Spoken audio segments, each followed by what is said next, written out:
Welcome back to another episode of Beyond the Forecast. I'm StormTracker8 meteorologist Madison Olms, and today I am joined by Tyler Hall. Tyler, how are you doing today? Yeah, feeling presidential. No, I'm just kidding. No, it is President's Day. All kidding aside, doing pretty good. Awesome. Sure. Well, Yeah. we did have some pretty significant rain yesterday, so that we will be touching on that, and then we are going to be a little bit spoiled this week, having some warmer weather head our way, and the Olympics are continuing to go on. Probably, the second full week at this point now? So Yeah, week 2. Yeah. We're in the midst of it all. So if we want to take a look at our satellite and radar over the past 6 hours, we want to take a look right off of the eastern coast. We see that low pressure system, and that was really the driving factor for all of that rain that we had seen all day yesterday. Right. Yeah, we had that surface low pressure, the warm front, the cold front push on through the region throughout our Sunday night. Some really good steady rain at times the last, Sunday afternoon, Sunday evening in particular. Yeah, it really started to pick up right around 6, 7 a.m., I feel like. And then throughout the entire rest of the day, it was just coming down. It wasn't a super heavy rain, but definitely some pockets of moderate rainfall throughout the day, but mostly light rain. It was just really consistent.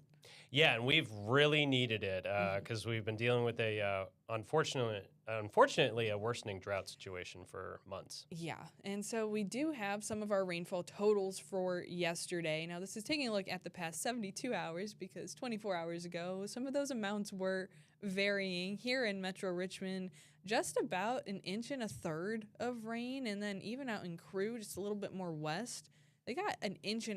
So that was a pretty significant rainfall, especially after seeing all of that melting that we had from the warmer temperatures, and all of that ice is pretty much mostly gone now. Yeah, the combination of quite a bit of rain on Sunday, plus the snow and ice melt, as you said. Definitely some pretty significant totals here. Many locations, at least 1 inch. Yeah, and what we were talking about last week leading up to this rain and seeing like warmer and above freezing temperatures, we were asked, does this ice, when it melts, does it help our drought situation? And when I grew up in Chicago, our ground really started to freeze over. And so when we did see melting, it really turned into more of a runoff situation. But because here our ground didn't freeze over, we just had frozen precipitation over it, it was really able to seep into the ground, and that is going to help our drought situation. This is the latest drought monitor that came out last Thursday. Not looking too hot for many of us across the Commonwealth, but we are hoping to see a lot of improvement, or at least some improvement, come this Thursday once this past rainfall and more of that melting is accounted for. Yeah, as you said, we'll get another update on Thursday, hopefully.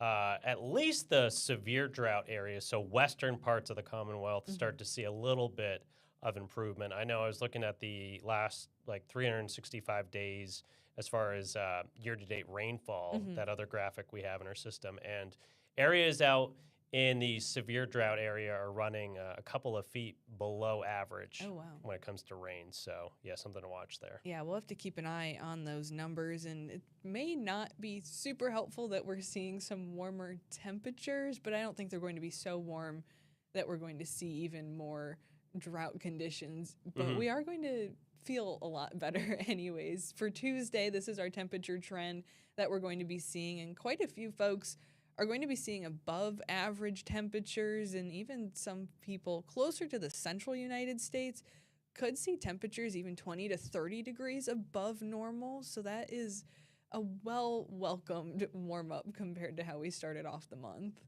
Yeah, for sure. Looking forward to the 60s tomorrow through Friday.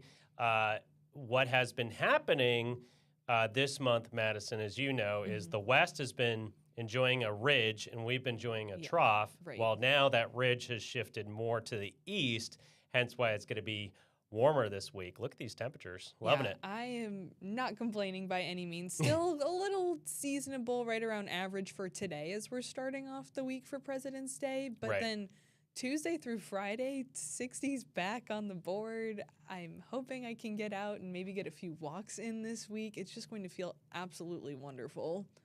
Yeah, walking outside or, any sort of outdoor activity going to be I would anticipate that the parks around here are going to be really, really busy after work and school this week, starting tomorrow with the much nicer temperatures for sure. And we are tracking maybe some rain to start Thursday or Friday. So definitely Right. tomorrow and Wednesday would be the days to really enjoy outside. Wednesday, especially 65 degrees. That's going to feel amazing. It might actually feel a little too warm for us because we haven't been used to it just yet. Right, and not only that, I mentioned this over this past weekend, but these type of temperatures will obviously be able to give us a break as far as the heat is concerned in our apartments and our homes. We'll be able to really turn that down this week. Yeah, I've already started to tone it back just a little bit, and I think my energy bill is going to be very thankful for that. Yeah, no kidding. Mine too.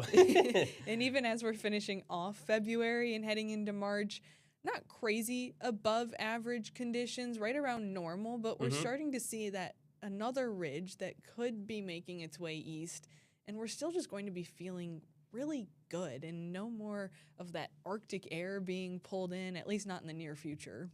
Right. Yeah, I was seeing basically the rest of February. So the second half of February being basically average, if not above average, across Central Virginia. So good stuff for sure. I am not complaining, and as you know, well, I think you have too. We've all been keeping track of the Winter Olympics going on. Quite a few events taking place tomorrow. Some in Predazzo for the Nordic Combine, and then there's curling and bobsleigh out in Cortina.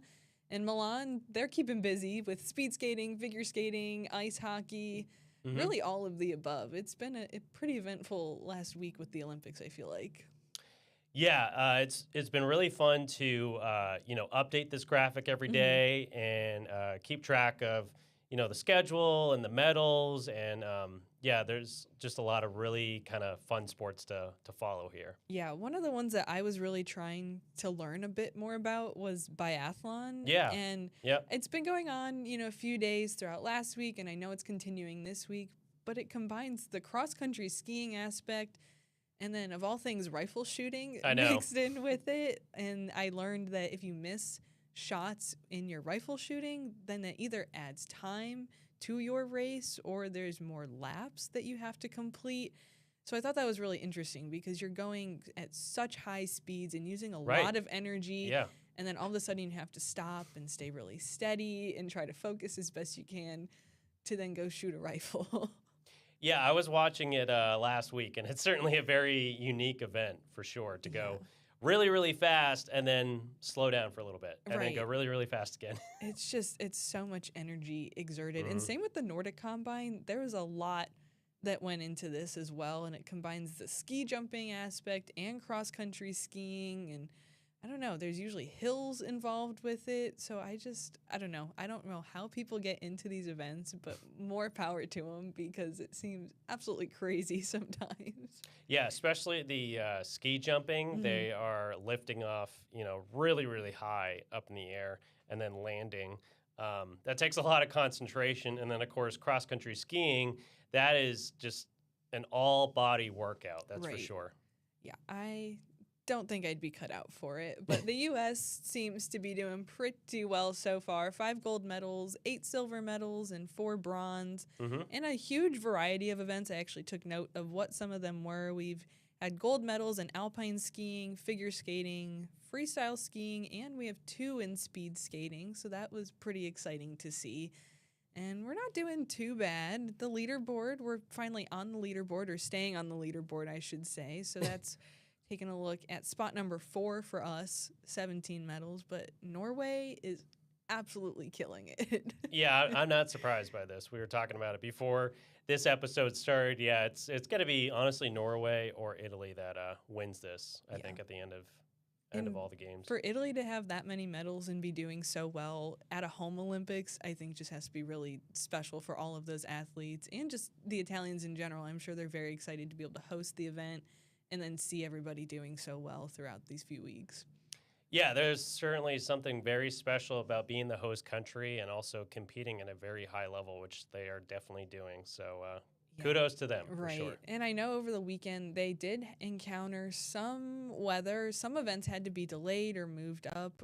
Women's, I believe it was freestyle snowboarding, had to be moved from today, and they actually performed it yesterday on Sunday. Okay. Because they were receiving snow, and it seems like there's still a little bit going on over the next couple of days. This is tomorrow night in Italy, so right around 5:30 on Tuesday for them, and it's staying relatively clear except for folks maybe in Livigno and Bormio in the Alps up there, but really pretty decent weather that they have going for the rest of these next few days, I should say. Anyways, Wednesday, that's when they finally start to see maybe a little bit more clouds move in, but I don't think it's going to be anything crazy that more events have to be moved, at least from what I've seen. Right, and I think I'm sure it's very helpful to have additional fresh snow on top of what's already been there for these particular events that are in the mountains. Yeah, I was even listening in the other day, and I know some of the skiers were going down, and they said with the fresh snow, it was actually making them be able to make them go faster, so they had to have a lot more control in their race when going down the hill, or else they kind of maybe would have flown off the course just because of the speeds that they were going at. And there wasn't maybe as many grooves and as much traction on the beaten down snow as there is on not on the new snow as there is on the beaten down snow. Yeah, that actually makes a lot of sense. And I'm sure if they were dealing with any sort of like icy conditions as well on top of that, that plays a role in how they perform as well. Yeah, absolutely. And with that snow that they got, it is still pretty cold. Now they're doing okay during the day and later in the morning in Milan and Verona. That's where the closing ceremonies are going to be. But for everyone in the mountains, they're well below freezing. I mean, we see 11 degrees there and temperatures just below 30 degrees. So this is taking a look right at Tuesday night, where some of them still have practices for snowboarding and skiing. Yeah. They are working around the clock to prepare for their Olympic performances. So when they're having to go out and do some late practices or get in a last-minute workout, it's still frigid there, especially up in the mountains. But then come Wednesday during the day, not too bad, but definitely still below freezing, giving them those ideal conditions to keep all that snow on the ground and to maybe not see as much melting if we were above freezing at that point. Yeah, it really is amazing to me the difference between the valley areas and certainly the mountainous terrain over in Italy. Yeah. Pretty incredible. I am thoroughly impressed. I hope everyone's staying warm. I don't know if I could be doing events outside that long, but I guess that's kind of what they signed up for, and that's the sport that they love, so they're really used to those conditions. But I personally am not, and that at least is not what we're going to be seeing here at home. Yeah. 49 degrees today for President's Day. I know a lot of people probably had today off, so it is still a nice day. We're staying dry, a great day to be outside, maybe get some of those early walks in this week, but then we start to see even better conditions like we were talking about with our warm-up and just that warmer temperature trend in general that's just going to be hanging around with us. Yeah, particularly Tuesday through Friday looking really good.